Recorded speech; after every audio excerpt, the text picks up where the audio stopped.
മറ്റു വാർത്തകൾ. അപ്രതീക്ഷിത മഴ കർഷകർക്ക് കനത്ത നാശനഷ്ടം. ഞായറാഴ്ച പുലർച്ചെ ഉണ്ടായ ശക്തമായ മഴയിൽ തൃശൂർ, മലപ്പുറം, പാലക്കാട് ജില്ലാ അതിർത്തിയായ കടവലൂർ വടക്കുമുറിയിലെ നെൽകർഷകർക്ക് കനത്ത നഷ്ടമാണ് ഉണ്ടായത്. കൊയ്യാൻ പാകമായി നിൽക്കുന്ന നെൽക്കതിരുകൾ കനത്ത മഴയെ തുടർന്ന് വീണുകിടക്കുകയാണ്. കൂടാതെ കൊയ്ത കണ്ടങ്ങളിൽ സൂക്ഷിച്ചിരുന്ന വൈക്കോൽ കെട്ടുകൾ നനയുകയും ചെയ്തു. കടവല്ലൂർ ഇന്ദിരാജി സ്റ്റോപ്പ് കോവിൽ റോഡിൽ നിന്നുള്ള ഇടവഴി ഇടിഞ്ഞു താഴ്ന്നു. ഉങ്ങും തറയ്ക്കൽ സുലൈമാന്റെ വീടിന് പിറകുവശത്തെ മതിൽ ഭാഗികമായി തകരുകയും ചെയ്തു. ശക്തമായ മഴയിൽ ഹൈവേ ഭാഗത്തു നിന്നുള്ള വെള്ളം ഒഴുകിപ്പോകാൻ കാനകളില്ലാത്തത് റോഡരികിൽ താമസിക്കുന്നവർക്ക് വലിയ ദുരിതമായി മാറി. മഴവെള്ളത്തോടൊപ്പം ഉപയോഗശൂന്യമായ കുപ്പികൾ, കവറുകൾ, മറ്റ് പ്ലാസ്റ്റിക് അവശിഷ്ടങ്ങൾ എന്നിവ പല വീടുകളിലെ മുറ്റത്തേക്കും ഒഴുകിയെത്തി. കടവല്ലൂർ ഗ്രാമപഞ്ചായത്ത് വടക്കുമുറി 2-ാം വാർഡ് മെമ്പർ PM സുഹൈൽ, പൊതുപ്രവർത്തകൻ MM നാസർ എന്നിവർ സ്ഥലം സന്ദർശിച്ചു.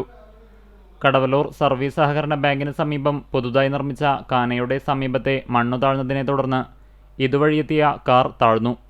നാട്ടുകാരുടെ സഹായത്തോടെ കാറ് കുഴിയിൽ നിന്നും ഉയർത്താൻ ശ്രമം നടത്തിയെങ്കിലും പരാജയപ്പെട്ടു. തുടർന്ന് ക്രെയിനെത്തിയാണ് കാർ നീക്കം ചെയ്തത്.